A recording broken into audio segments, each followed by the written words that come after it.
ની શરૂઆત કરીશું ચોમાસાથી।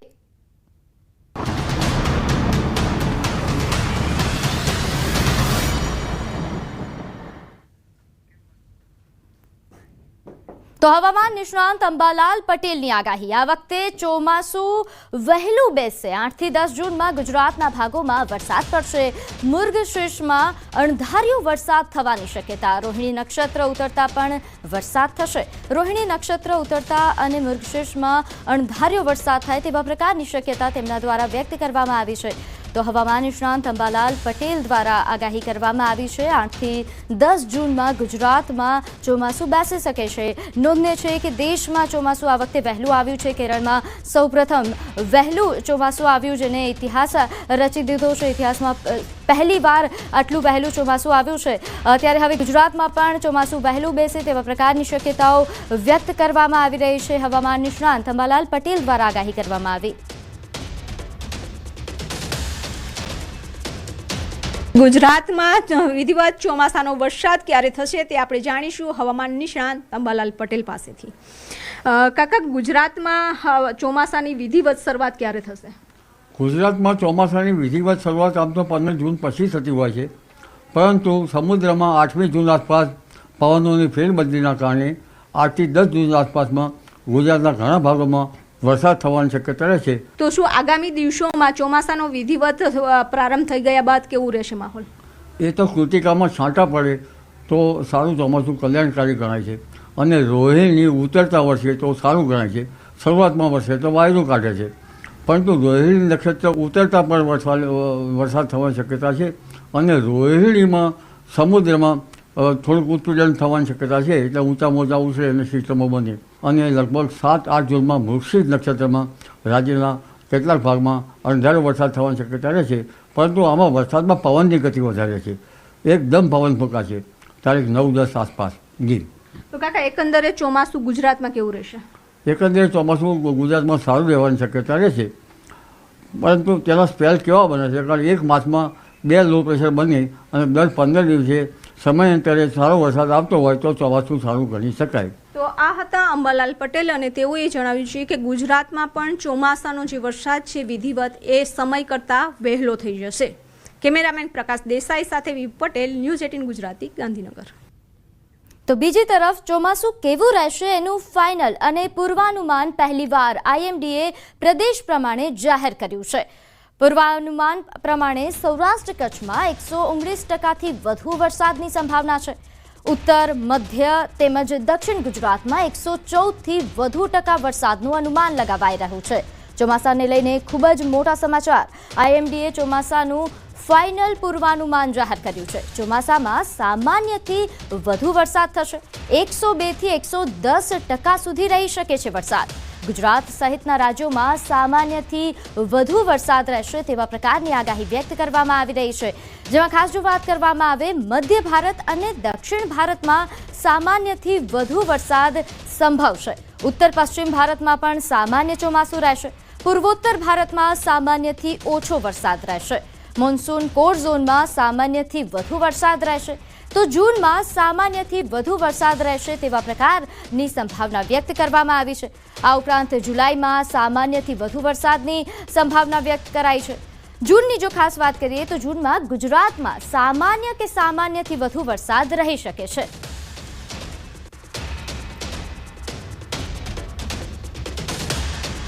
गुजरात और सौराष्ट्र कच्छ की बात करें तो गुजरात के लिए सामान्य से अधिक वर्षा होने की संभावना है, और सौराष्ट्र कच्छ के लिए भी सामान्य से अधिक वर्षा होने की संभावना है। मगर गुजरात के वर्षा के परिमाण 114% से ज़्यादा होने की संभावना है, और सौराष्ट्र कच्छ के लिए 119% से ज़्यादा होने का संभावना। તો આગળ વાત કરીએ, સવારે 10 સુધી ગુજરાતના 8 જિલ્લા માટે સાવધાની વર્તવાનો સમય છે, કારણ કે સવારે 10 સુધી 8 જિલ્લામાં વરસાદનું યલો એલર્ટ આપવામાં આવ્યું છે। દક્ષિણ ગુજરાત અને મધ્યપ્રદેશ બોર્ડર પરના જિલ્લામાં વરસાદની આગાહી વ્યક્ત કરાઈ છે, જેમાં ખાસ જો વાત કરીએ વલસાડ, સુરત, ડાંગ, નવસારી, તાપી, નર્મદા અને છોટાઉદેપુર, દાહોદમાં થંડરસ્ટોર્મ એક્ટિવિટી સાથે મધ્યમ વરસાદ થઈ શકે છે, જેમાં 40 કિલોમીટરની ઝડપે પવન ફૂંકાઈ શકે છે.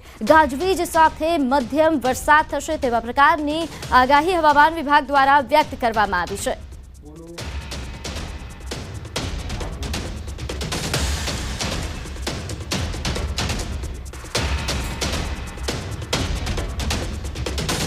તો ગુજરાતના 13 જિલ્લામાં આજે ભારે વરસાદની આગાહી વ્યક્ત કરવામાં આવી છે. 3 સિસ્ટમ સક્રિય થઈ છે, જેમાં 14 જિલ્લા માટે આગાહી વ્યક્ત કરાઈ છે. હવામાન વિભાગના મતે આજે દાહોદ, મહીસાગર, છોટાઉદેપુર, નર્મદા, ભરૂચ, સુરત તેમજ ડાંગ, નવસારી, વલસાડ, તાપી અને દમણ, દાદરા નગર હવેલીમાં પણ વરસાદનું યલો એલર્ટ આપવામાં આવ્યું છે. આ ઉપરાંત અમરેલી, ભાવનગર, ગીર સોમનાથ, દીવમાં પણ યલો એલર્ટ જાહેર કરાયું છે. હજુ 2 દિવસ ગાજવીજ સાથે મધ્યમ વરસાદ થઈ શકે.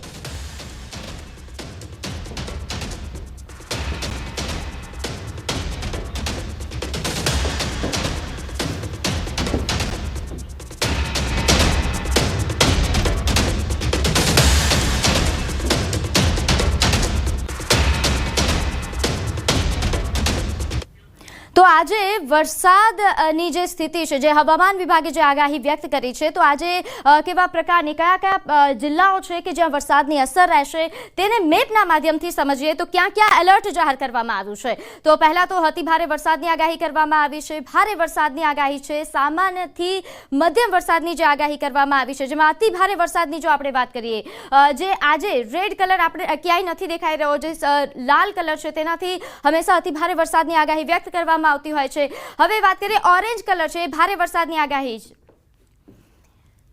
તો હવે હવામાન વિભાગનું શું કહેવું છે એ પણ સાંભળી લઈએ. अगले 3 दिन 27, 28 और 29 में राज्य में स्कैटर्ड रेनफॉल होने का संभावना है. उसका आगे आइसोलेटेड रेनफॉल हो रहेगी और जो मेनली साउदर्न जो डिस्ट्रिक्ट है, गुजरात रीजन के जो साउदर्न डिस्ट्रिक्ट है, इसमें हेवी रेनफॉल का भी वार्निंग दिया गया है आज के लिए. और सौराष्ट्र कच्छ की जो साउदर्न डिस्ट्रिक्ट के लिए अगले 3 दिन का हेवी रेनफॉल दिया गया है. हम लोग जहाँ हेवी रेनफॉल का वार्निंग आज दिया है, इसमें ऑरेंज वार्निंग है, क्योंकि रेन के साथ थंडरस्टॉर्म विथ लाइटनिंग रहेगा. विंड स्पीड भी 50 to 60 किलोमीटर प्रति घंटा में रहेगा. सो जो ऑरेंज वार्निंग दिया है मेनली जो हेवी रेनफॉल जो साउदर्न डिस्ट्रिक्ट है, सौराष्ट्र कच्छ एंड गुजरात रीजन में हेवी रेनफॉल का साथ.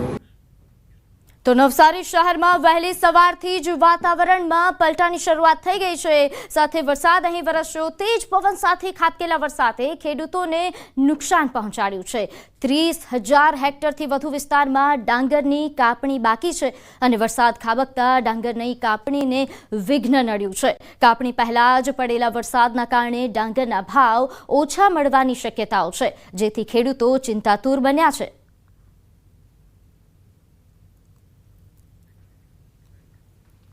તો વરસાદી માહોલમાં ડાંગ જિલ્લામાં પ્રકૃતિ સોળે કળાએ ખીલી ઉઠી છે. ગાઢ ધુમ્મસ અને રીમઝીમ વરસાદના કારણે સાપુતારામાં ઝીરો વિઝિબિલિટી જોવા મળી, જેના કારણે અહીં વાહન ચાલકોને થોડી ઘણી હાલાકી ભોગવવી પડી હતી. ગાઢ ધુમ્મસના પગલે વાહન ચાલકોને પણ દિવસે હેડલાઇટ ચાલુ રાખવી પડી. મિની કાશ્મીર બન્યું હોય તેવા પ્રકારના દ્રશ્યો સાપુતારાથી સામે આવી રહ્યા છે. પ્રવાસીઓમાં હાલ ખુશીનો માહોલ છે. તો સાપુતારાના આ દ્રશ્યો, અહીં પ્રકૃતિ જાણે સોળે કલાએ ખીલી હોય તેવા પ્રકારના દ્રશ્યો સામે આવી રહ્યા છે અને પ્રકૃતિના રંગોની મજા પ્રવાસીઓ માણી રહ્યા છે. તો ગાઢ ધુમ્મસ અને રીમઝીમ વરસાદ સાથે સાપુતારામાં હાલ જે માહોલ બન્યો છે, વરસાદી માહોલ છવાઈ રહ્યો છે, જેના કારણે પ્રવાસીઓ ખુશ દેખાઈ રહ્યા છે, કારણ કે આ આહલાદક દ્રશ્યો સાપુતારાના એ લોકોને મંત્રમુગ્ધ કરી રહ્યા છે. તો હવે નજર કરીશું અને સમાચારમાં. તો વડોદરાના છાણી વિસ્તારમાં જમાઈએ સસરા પર હુમલો કર્યો. ઘટનાના સીસીટીવી ફૂટેજ સામે આવ્યા. ધવલ ઠક્કર નામના શખ્સે કાકા સસરા પર હુમલો કર્યો, જેના ચોંકાવનારા દ્રશ્યો સામે આવ્યા છે. જમાઈ સાથે આવેલા અન્ય સાથી મિત્રોએ પણ હુમલો કર્યો. પત્ની પિયરમાંથી પરત ન આવતા જમાઈ વિફર્યો અને કાકા સસરા પર એને હુમલો કરી દીધો. પત્ની સાસરીમાં પરત ન આવતા જમાઈનો કાકા સસરા પર જાન લેવા હુમલો, જે સીસીટીવી કેમેરામાં સમગ્ર ઘટના કેદ થઈ છે.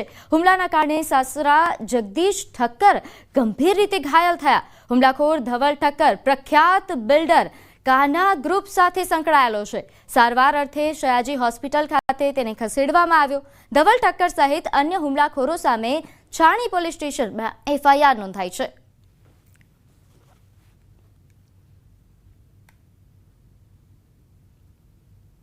તો આ સીસીટીવી દ્રશ્યો છે. ચોંકાવનારા સીસીટીવી દ્રશ્યો સામે આવ્યા છે, જેમાં જમાઈ દ્વારા કાકા સસરા પર જીવલેણ હુમલો કરવામાં આવ્યો, જેના કારણે કાકા સસરાએ ગંભીર રીતે ઇજાગ્રસ્ત થયા.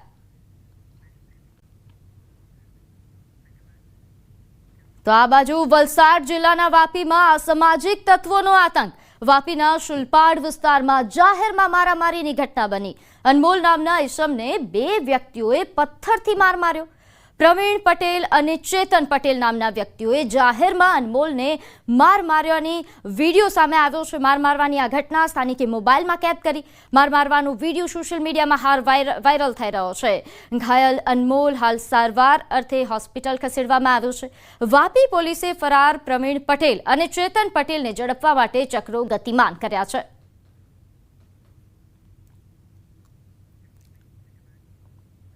આગળ વાત કરીએ મોરબીની. મોરબીના અમરણ નજીક વહેલી સવારે અકસ્માત સર્જાયો. હોટલ પાસે રોડ સાઈડમાં પાર્ક કરેલી ST બસ પાછળ કાર ધડાકાભેર અથડાઈ.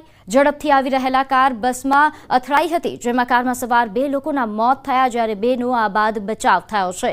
અહીં રામાનુજ ચારલુ અને કારાયરામનું મોત નીપજ્યું છે.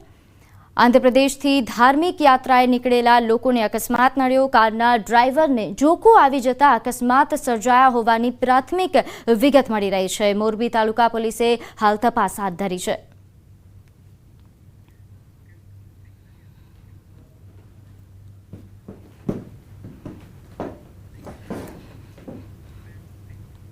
તો હવે વાત કરીશું કોરોનાની.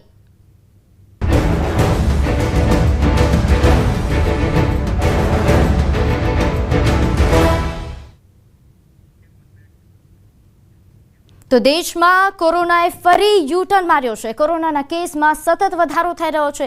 હાલ દેશમાં કોરોનાના એક્ટિવ કેસની સંખ્યા 1000ને પાર પહોંચી છે, જ્યારે છેલ્લા 1 અઠવાડિયામાં કોરોનાના 750થી વધુ કેસ નોંધાયા છે. કોરોનામાં 8થી 10 લોકોએ જીવ પણ ગુમાવ્યા છે. સૌથી વધુ કેરળ અને મહારાષ્ટ્રમાં કોરોનાના કેસ વધી રહ્યા છે. ગુજરાતમાં પણ હાલ કોરોનાના 80થી વધુ કેસ નોંધાયા છે. 1 અઠવાડિયામાં કોરોનાના કેસમાં 3 ગણો વધારો થયો છે.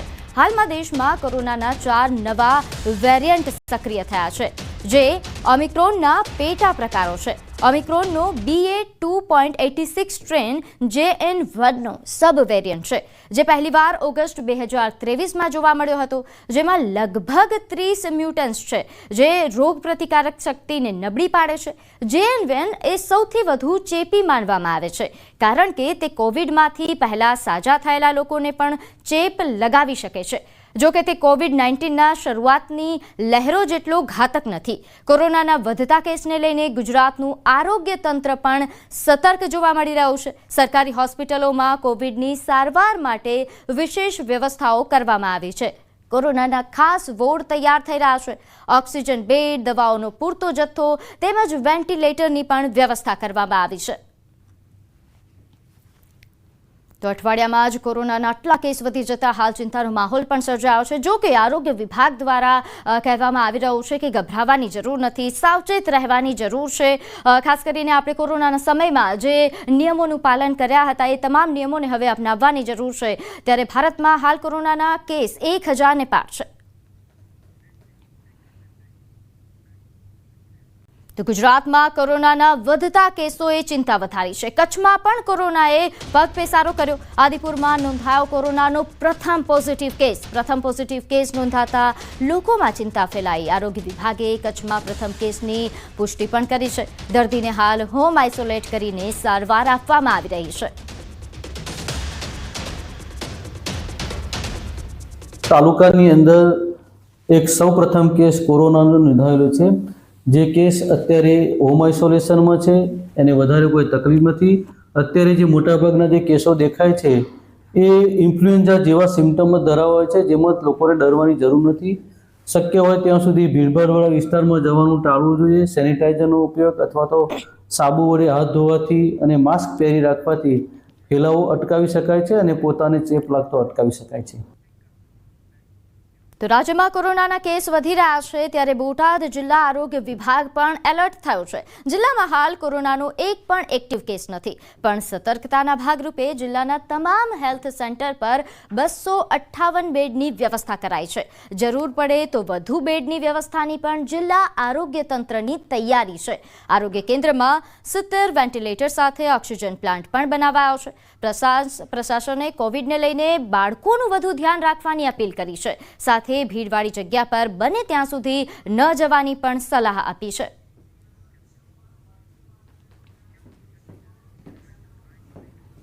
અને અમારી દરેક પીએચસીમાં અને દરેક સીએચસીમાં થઈને અમારા 258 બેડ તૈયાર છે અને 70 વેન્ટિલેટર આપણી પાસે તૈયાર છે. જો પણ કોઈ કેસ જોવા મળશે તો તાત્કાલિક એને સારવાર કરવાની આપણી પૂરેપૂરી તૈયારી છે.